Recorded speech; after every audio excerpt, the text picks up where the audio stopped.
Let's take out our Bibles and learn together. Have you ever had the experience where you shared something with someone else, something that was very important to you, something that you were looking for a response, a particular response from that person? And when they began to speak, well, you realize nothing that you really said to them got through.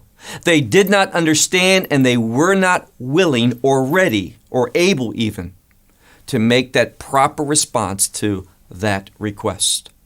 Now, I think Mesија Јešua, that he had that same experience many times when he spoke to his disciples, especially today.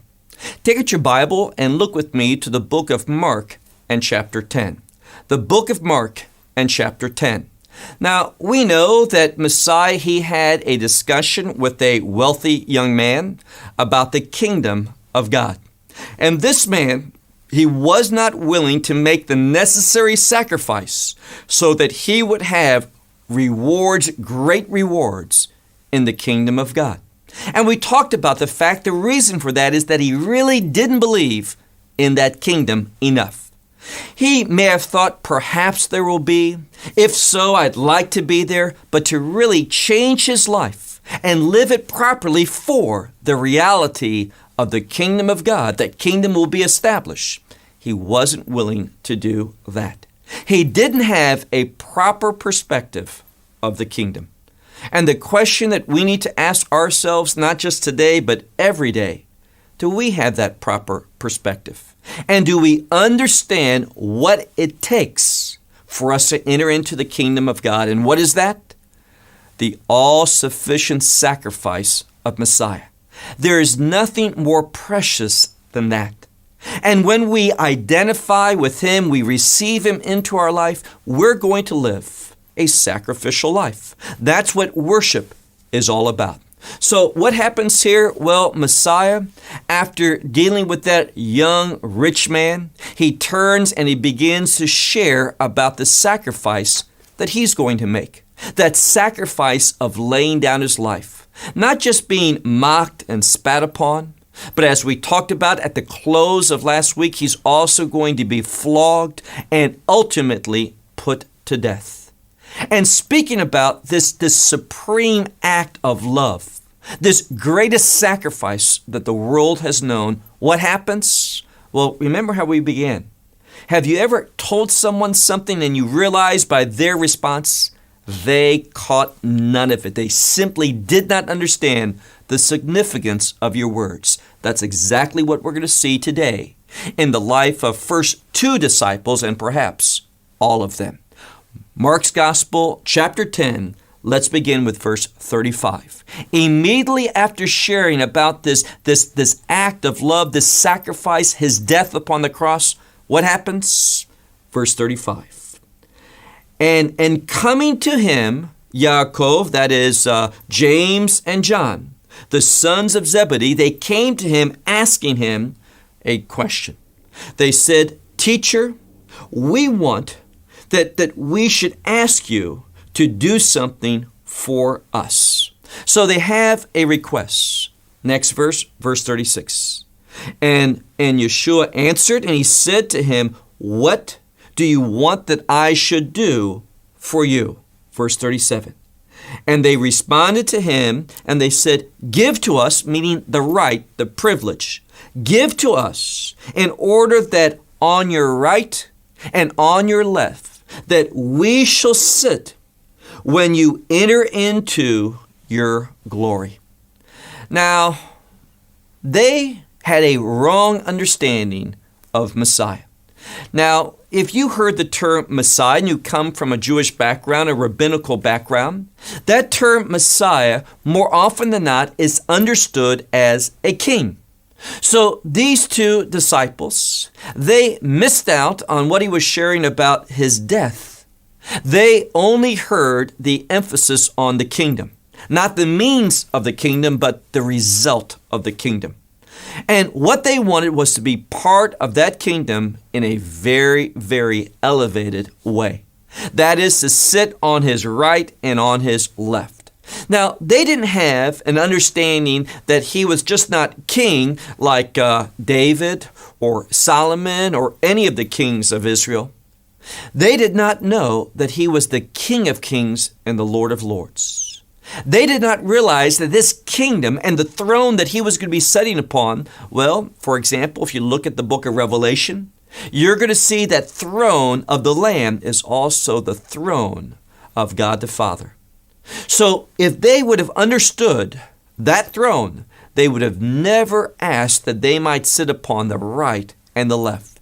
They were looking at that throne from an earthly standpoint, like any other kingdom in the world, like the kings of Israel formerly, not this new kingdom, this holy kingdom, this righteous kingdom that Messiah was going to rule over. So what was his response? Well, now look at verse 38. And Yeshua said, "You do not know what you're asking." Now that's an important statement. It verifies, it confirms that they didn't have his identity as the Lord of Lords, the King of Kings, God incarnate. They didn't have that understanding in their minds when they asked that question. But look again at that verse. Messiah says, "You do not know what you're asking." Now make a note, perhaps circle that word asking, because it's going to become very important in a few minutes. This passage of Scripture really works with another passage of Scripture that we're going to look at in the second half of our study. And we need to remember how important it is, this asking. He puts an emphasis upon it. He says, "You don't know what you're asking." He says, "Are you able to drink the cup that I am drinking? Or are you able to be baptized with the baptism that I'll be baptized with?" Now, what's he talking about here? Well, remember, later on in the book of Mark, we're going to see that Messiah is in the garden. And one of the things that he prays, he says, if possible, speaking to his heavenly Father, if possible, remove this cup from me. Now, what is that speaking about? His call.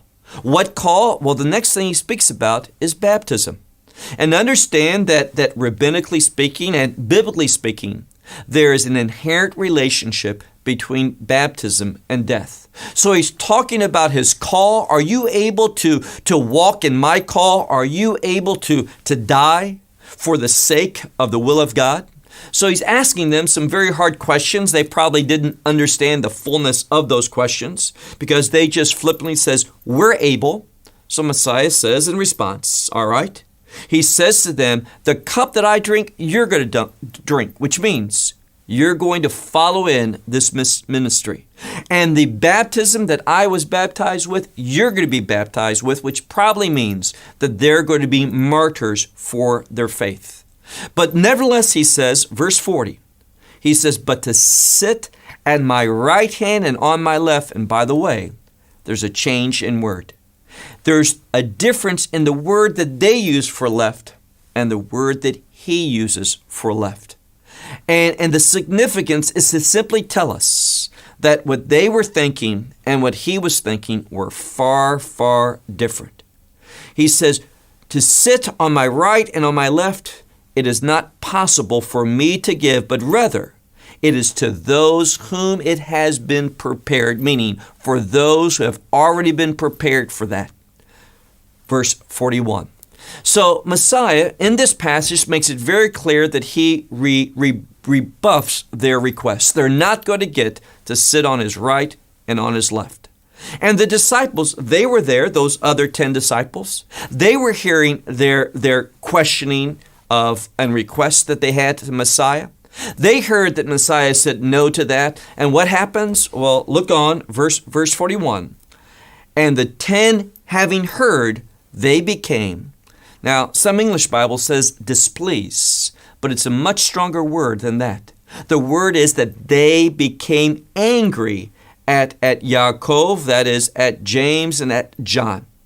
And Messiah, seeing this division, this anger, he wanted to put them in the proper frame of mind. The proper frame for serving God, the attitude that we should have if we're going to be truly his disciples. So what happens? Verse 42, he calls them, that is, Yeshua calls them, and he says to them, you know that, and we need to stop for a moment, because the next word is from the biblical word dokeia. Dokeia means those who seem to be. And in this context, it's speaking about those who, literally, what it's trying to convey, those who think that they're important, those who think that there's something. And what do those people do? Well, they exalt themselves to positions of leadership so that they might rule over others. And that's what it says. Those who think of themselves to be something, he says they, and he's speaking about the nations, the Gentiles, they rule over the others. And likewise, those who are great, and here it's probably meaning a reference to powerful, because those who have power, they have what? They exert authority even over them. So what it's speaking about is this. Those who have a mindset that they're important, they act upon it. And those who have the resources to gain power and to rule over people and exercise authority over others, they do it. But what he says, but this, look on, verse 43. He says, but this is not for you. That's not how you function. You don't utilize your power, your authority to exalt self. Quite the contrary. He says in verse 43, this is not your way, but rather, he says, those of you who want to be great will be your servant. So he's calling them to one another, saying, if you want to be great, you be the servant. And if you want to be first, and that's really what those two disciples wanted to be first among the disciples, he says, let you be a servant of all, not just serving that inner circle, but serving who? First to be a servant of all. So he changed their perspective. Instead of trying to be great in this world, to being a servant. And he gives a great example. Look at verse 45. He speaks about himself, and there's a change. Remember earlier when Messiah is referred to, he's called teacher. But now what happens? Well, he speaks to himself in this way. He says, for the Son of Man did not come to be served, but he says, rather to serve and to give his life as literally a redemption for many. Now, that's important because that term redemption, according to the rabbinical sages, the term redemption, they say, without death, there is no redemption. So he underscores once again about sacrifice, that ultimate sacrifice, laying down your life. Now, all of this that we've studied so far is to bring us to the last passage in this chapter. Because here's where the wisdom is. Here's the example for us. If we understand the truth that he shared, we're going to respond like this individual that's going to be lifted up in the text for us to learn from him. Move on now to verse 46. Now in verse 46, we see that there's a transition. He is clearly now on this last journey from Jericho to Jerusalem. He's getting close. And what do we see? Verse 46. And entering into Jericho and going out of it. Now, that's important for two reasons. Number one, Jericho, biblically speaking, was a city that had a curse placed upon it. So we see Messiah enters and immediately leaves, spends no time there whatsoever. And as leaving Jericho, what happens? Well, he's on this upward road to Jerusalem. What happens? Well, we read that there was his disciples and a great crowd of people. And then it says, and the son of Timaeus, Bartimaeus. Now, there's a play on words here. In fact, there's going to be a couple different play on words. What's emphasized in this passage is the son of Timaeus. Now, this word Timaeus means wealthy one. So this one Bartimaeus simply means a son of a wealthy man. Now, what would you expect? Well, a wealthy man, what we see, wealth is power. They would lord themselves over people. But this man's not doing that. Why? Well, in the verse 46, it tells us that he was blind. Because of his physical condition, he was not able to utilize his resources to be great. Quite the contrary. It says here, what was he doing? He was sitting along the road, and don't miss this, he was asking. Now, I realize that most Bibles in English will say begging, and that's fine. But understand the root of that word begging in Greek has the same word as asking. There's a prefix that changes the meaning somewhat. But what was he doing? He was on the side of the road asking. Well, the implication, begging, but same word, the same thing that we see in regard to Yaakov and Yochanan, James and John, that come and ask Messiah a question. So he's asking. What happens? Verse 47. And he heard, and that's important. Because hearing is key. We all know the verse, faith comes by hearing. And this man, not the disciples, this man who is blind. Now, what's unique? He's blind physically, but not spiritually. Where the disciples, they can see physically, but they're blind spiritually. They're not understanding who Messiah is, what he has come into this world to do. So, verse 47, and he sees that Yeshua, Menatzrat, that is Jesus of Nazareth, and don't miss it. It literally says, it's the word estin, is. Now again, most English Bibles will say was, like was passing by. But literally, it simply says is.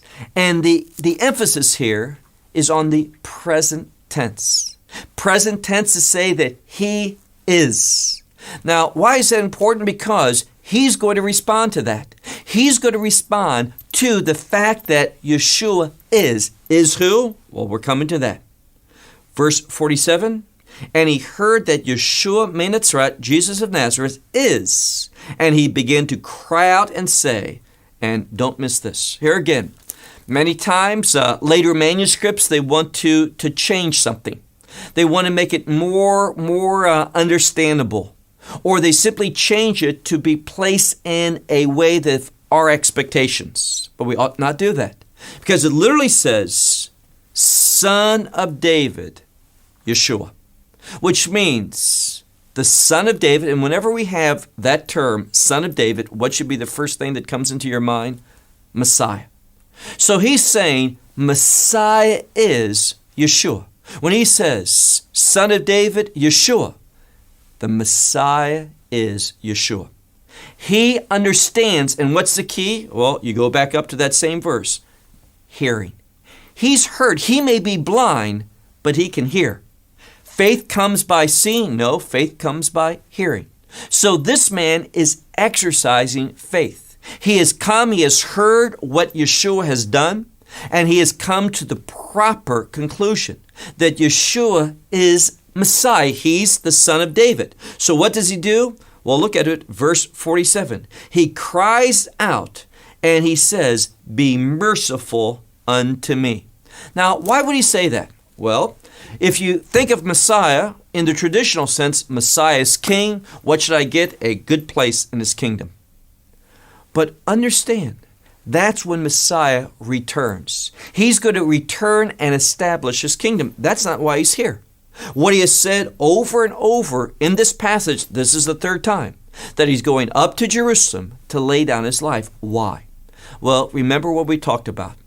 He even said this in verse 45. The Son of Man, servant. He's come into this world to serve. Doing what? To lay down his life as a means of redemption. Now, redemption is important because redemption produces something. Redemption produces the mercy of God. It makes the mercy of God available to us. Messiah, there's a connection between Messiah and mercy. So when this one hears Messiah, Menazrat, Yeshua is coming, he understands he's the son of David, that he's going to establish a kingdom. He understands Mashiach, king, but he also understands a preliminary role of Messiah, and that is to be an instrument of grace, an instrument of mercy. Now, one of the questions that we should ask ourselves, not just today, but every day, and that's this: when was the last time you beseeched the Lord for mercy? Messiah, he has laid down his life so that we can be a recipient of his mercy. And all too often, we ask for this and we ask for that. We have this want and that desire. We deal with these problems and these things going on in our life, but we never really beseech him for mercy. Well, this was not the case with this man, Bartimaeus. He cries out, Yeshua, Son of David, be merciful to me. Look on to verse 48.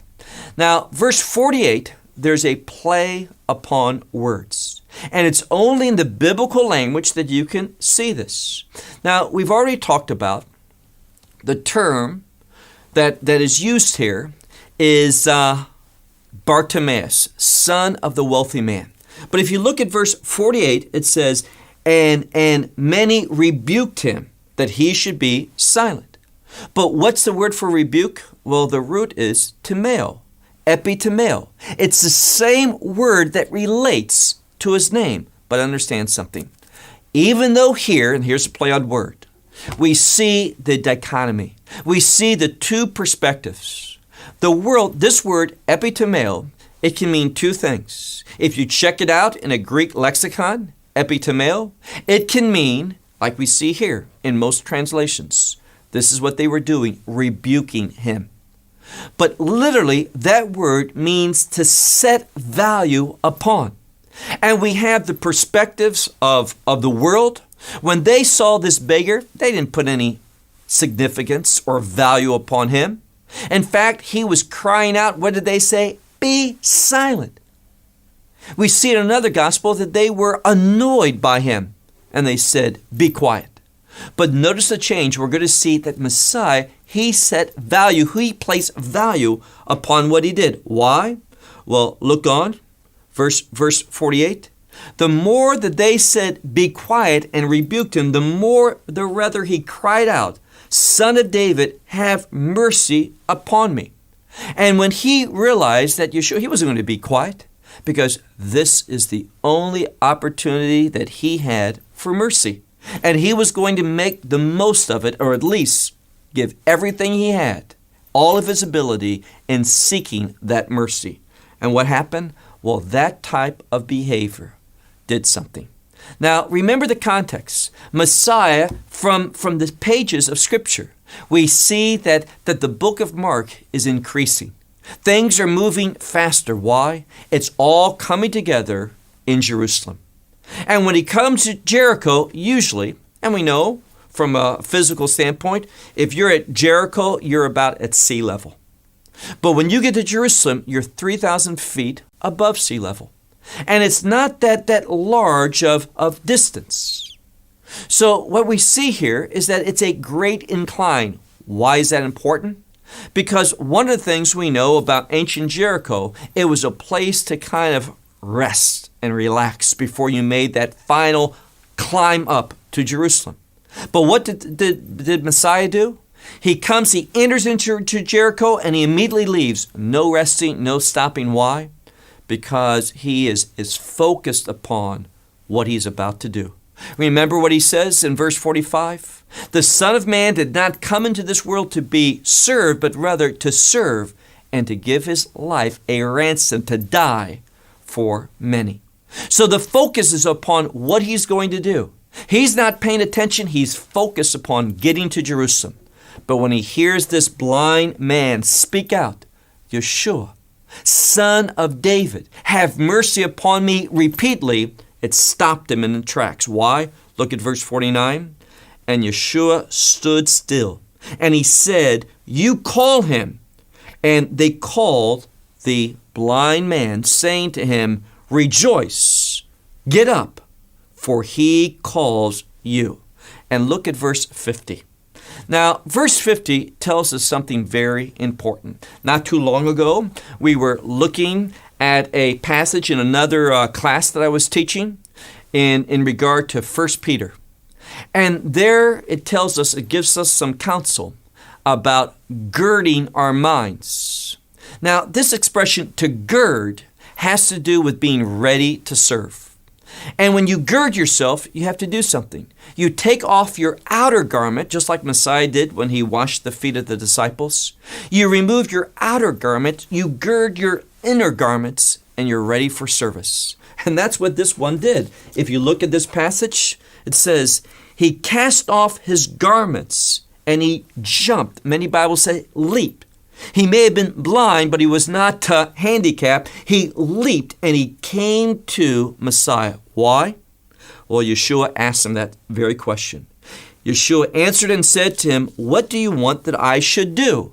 The same thing that we see Jacob and John, James and John asking. And the blind man, he answered and said to him, Rabboni.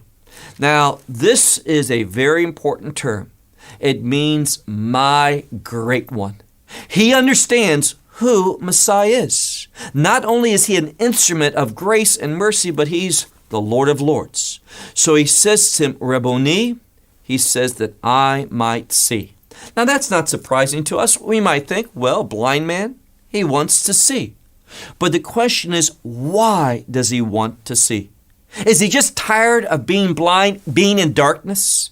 He wants to get out of that darkness, but there's another reason for it. He just doesn't want a change in his life. He wants a particular change in his life. And therefore, what do we see? Verse 52, our final verse.